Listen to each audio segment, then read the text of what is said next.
Boa noite, o meu nome é Eliana e eu vou dar início ao tema proteína. Bom, as proteínas são compostos orgânicos de alto peso molecular, formados pelo encadeamento de aminoácidos. Representam cerca de 50% do peso seco da célula, sendo, portanto, o composto orgânico mais abundante de matéria viva.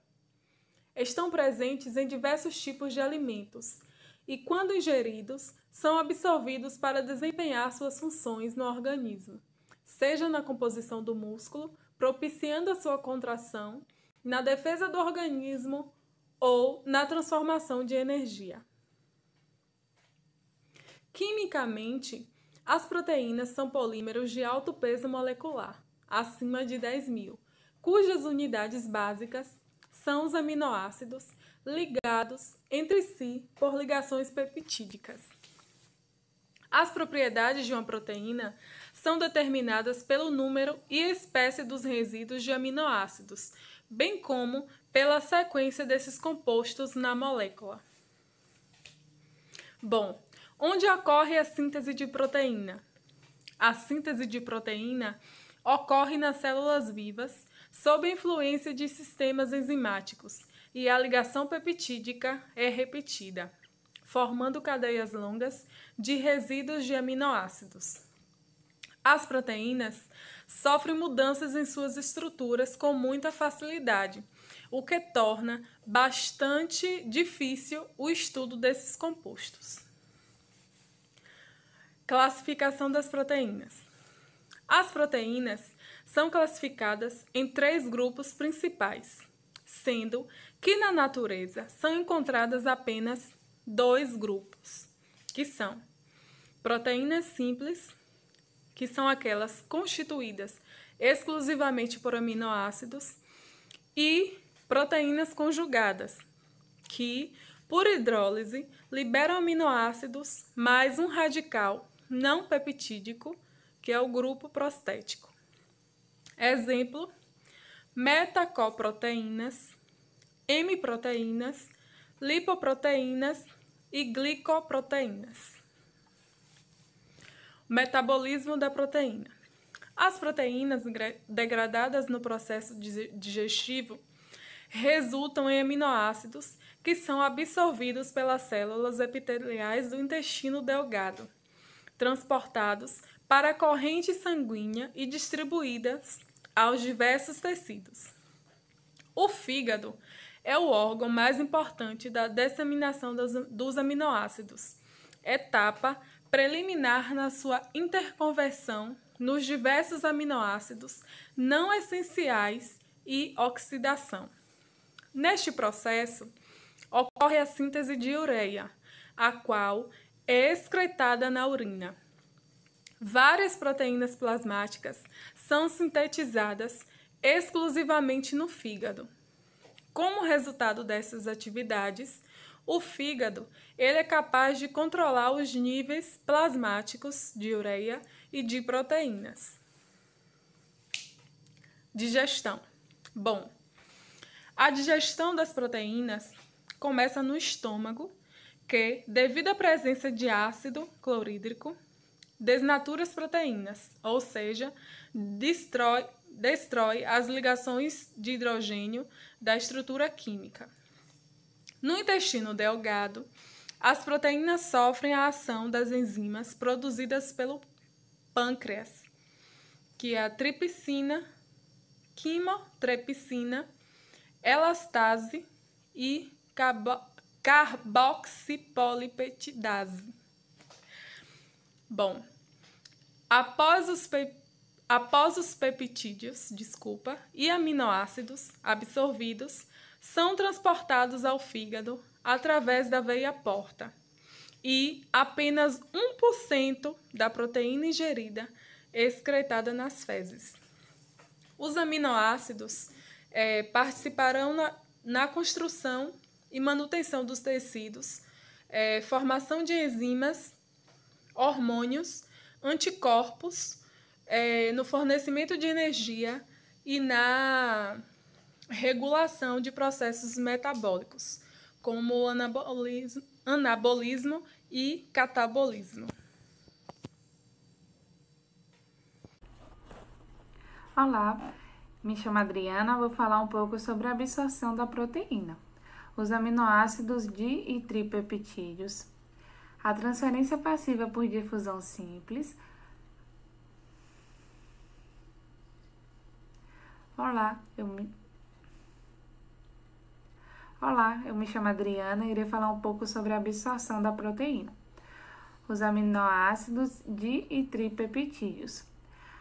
Ocorre por transferência passiva, por uma difusão simples, por transferência passiva, em difusão facilitada, e transferência ativa por cotransporte.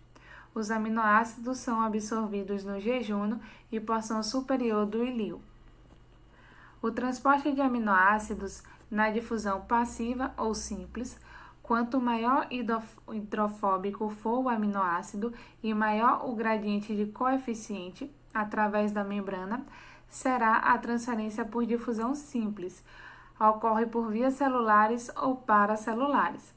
Já a passiva por difusão facilitada é mais rápido por ser mediados por carreadores independentes de sódio e energia.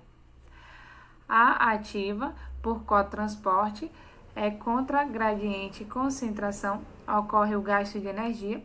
Essa energia é indireta por meio do gradiente eletroquímico do sódio, gerado pelo transporte ativo primário NAK-ATPase, que ocorre o transporte ativo secundário. Temos também o oligopeptídeos, que é um transporte de pequenos peptídeos.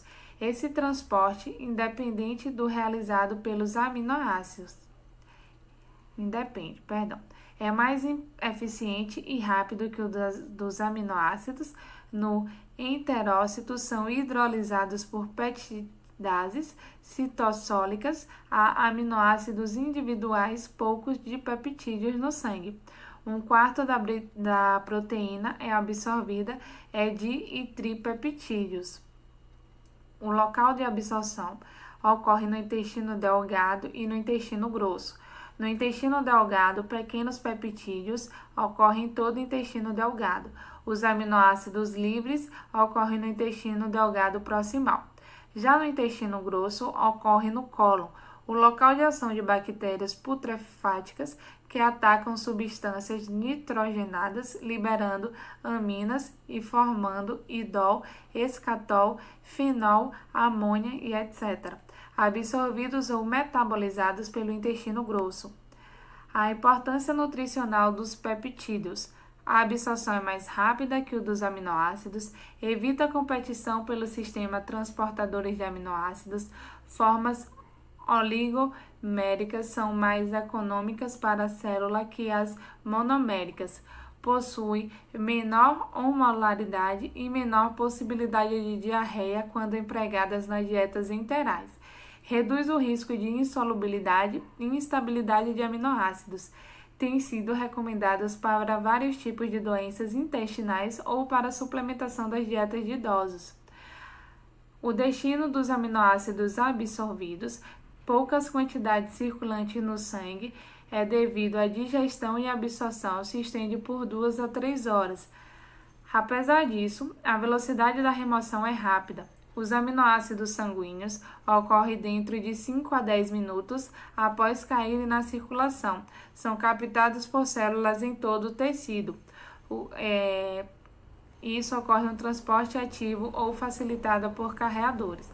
20% dos aminoácidos que entram no fígado são liberados para a circulação sistêmica. 50% são transformadas em ureia e 6% em proteína plasmática. Agora o colega vai dar continuidade.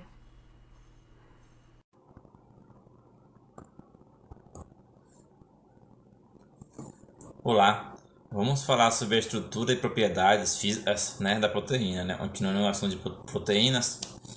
A estrutura refere-se, à conformação natural, A forma, elas são, feitas naturalmente para o desempenho de suas funções biológicas, sendo elas estrutura primária, secundária, terciária e quaternária. tem uma oposição, né, propriedades físicas, né, ácidos carboxílicos, carbono, aminas e radiais, né. Como vocês podem ver no slide, né, o quadrante ao lado, aí temos dipeptídeo, né, é uma ligação entre dois aminoácidos, né, e chama-se dipeptídeo.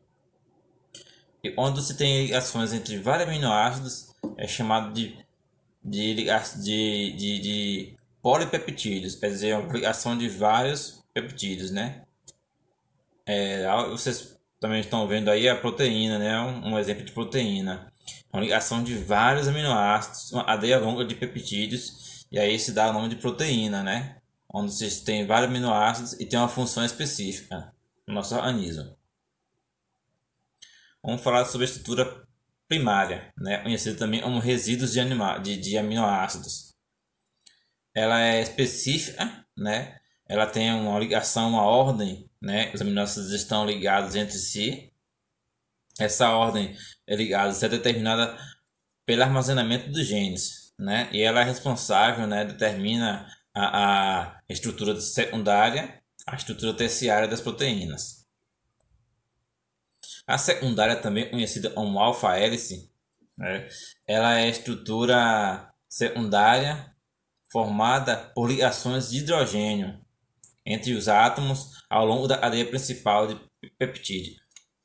É como se fosse uma espiral, né, entre o hidrogênio embaixo e tem outra molécula de carbono, por exemplo, oxigênio, né, em cima. Então esse hidrogênio ele faz ligações com esse carbono. Então, quer dizer, ele começa a torcer, né, para poder fazer essa ligação. Por isso, começa a fazer uma espiral. Lembrando também a molécula de DNA, né, fica bem semelhante. E ela é comum, né, em proteínas, né, a secundária, em proteínas, né, estruturais, como a queratina, por exemplo. A terciária, conhecida como cadeia polipeptídica, é a forma final, né, da cadeia peptídica e assume determinada pelo grupo, né, e essa é determinada pelo grupo de radiais. E tem uma atração e repulsão entre os grupos de radiais, né, ela dobra e dobra os polipeptídeos para criar uma forma 3D final de uma proteína. Essa atração e repulsão, onde acontece essa questão, ela consegue atrair às vezes atrair o mais longe e repelir o mais próximo, e aí fica esse embaraço, né? Muitas vezes, quando você olha as figuras, parece um bolo embaraçado, cheio de fios embaraçados, mas é porque as ligações, os radiais, eles começam a ter repulsão e atração, né? Falando agora sobre a última, né, a estrutura quaternária, é feita em subunidades, né, como subunidades. Ela é uma estrutura e resulta em múltiplas cadeias, né, polipeptídicas. Se combinam para formar uma proteína complexa. Nem todas as proteínas são quaternária, né? A maioria é terciária. Um exemplo de quaternária, né, é a hemoglobina, e é a maior proteína que tem, né, entre os animais. A maioria dos animais é a proteína. É a hemoglobina. E ela é composta por 4 subunidades globulares, né? Então é uma proteína muito grande. Vocês podem estar vendo. Ela vai dar continuidade ao trabalho, né? Espero que vocês tenham gostado. Olá, dando continuidade ao assunto de proteína, vocês já se perguntaram, e as proteínas nos alimentos, o que são? Bom, são moléculas formadas por aminoácidos e têm um papel muito importante no desenvolvimento de células, tecidos, hormônios, além da construção e manutenção de todos os nossos órgãos. Ela também está presente na grande maioria dos alimentos, sendo mais abundante em alimentos de origem animal. Em algumas situações, como a de atletas, ela pode ser suplementada, quando o consumo necessário não é adquirido através da alimentação. Aí vai alguns alimentos de origem animal ricos em proteínas. A cada 100 gramas de carne de frango, existe 32,8 gramas. Na carne bovina, 26,4 gramas. Na carne de codorna, 22,1 gramas. No salmão, 19,3 gramas. No atum, 25,7 gramas. No camarão, 17,6 gramas. No leite, 3,3 gramas. E no ovos, 13 gramas. Nos alimentos de origem vegetal, existe na soja 12,5 gramas, a quinoa 12 gramas, na ervilha 6,2 gramas, no tofu 8,5 gramas, no arroz cozido 2,5 gramas, no grão de bico 21,2 gramas, no avelã 14 gramas, na semente de linhaça 14,1 gramas e no amendoim 25,4 gramas. Para que se tenha um aporte proteico necessário para o bom funcionamento das funções do organismo, é preciso consumir alimentos diversos e boas fontes de proteínas, evitando assim alimentos ultraprocessados, pois são ricos em condimentos e conservantes, e dificulta a digestão dos alimentos, na quebra das proteínas e absorção dos aminoácidos. Então, esse foi o nosso trabalho sobre proteína, disciplina de Fisiologia Digestória, e tivemos como mediadora a professora Flávia. Espero que vocês tenham gostado. Até mais!